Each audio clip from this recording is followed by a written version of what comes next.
Hi, welcome back to another chess video. I am currently sitting around 1300 and I just wanted to break down a game I just recently played.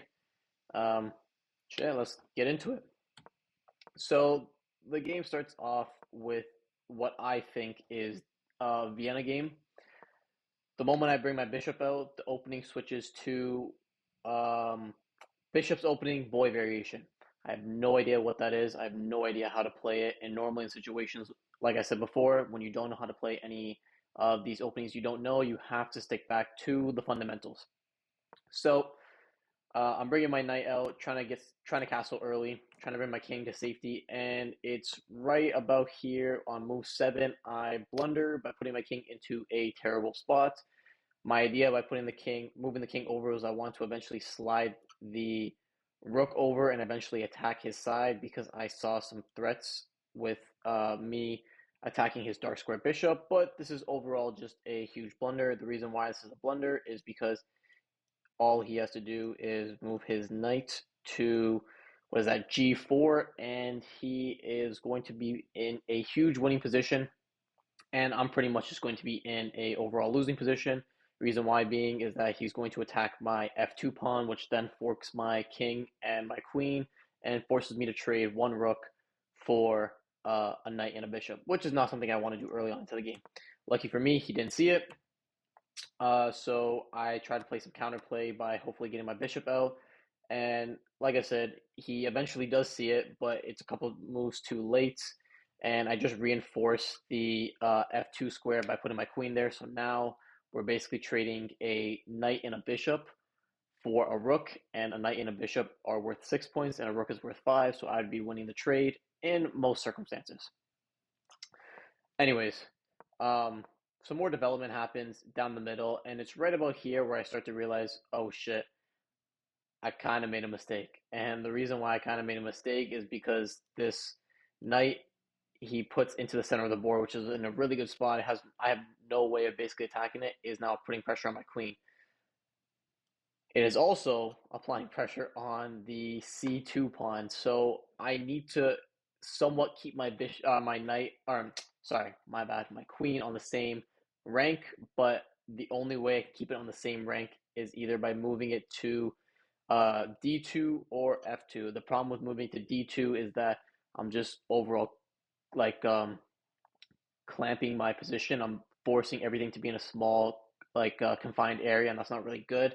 So I end up deciding to move it to f2, and now he's trying to kick my bishop out, and some trading goes on in the middle, and it's right about here where I realize, oh, I'm kind of in a losing position. I'm going to lose my bishop, so I need to start thinking, or I'm about to lose my rook, so I need to start thinking of some counterplay. So the idea behind me moving my queen to the G square or the G file is that I'm going to try to attack these weak two pawns right here.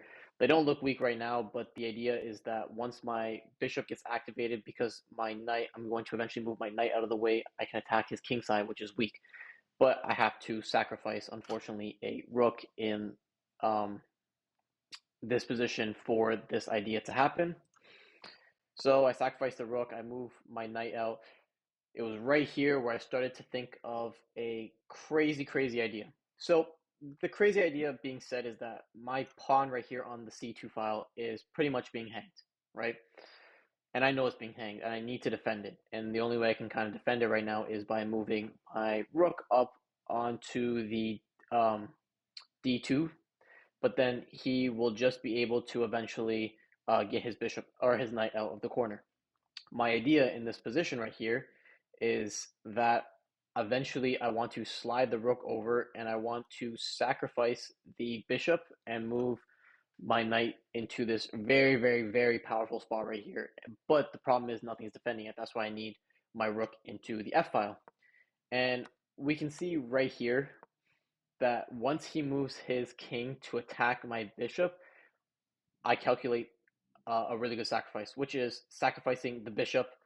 Um, and I'll just show you that right now. The reason why it's a brilliant move and why it puts me in a winning position is because he can't take. The reason he can't take is I will attack with my queen, and he will then be forced to move into this corner. And then there are some checkmating ideas. They're just some checkmating ideas. Once he moves to the corner, I'll check.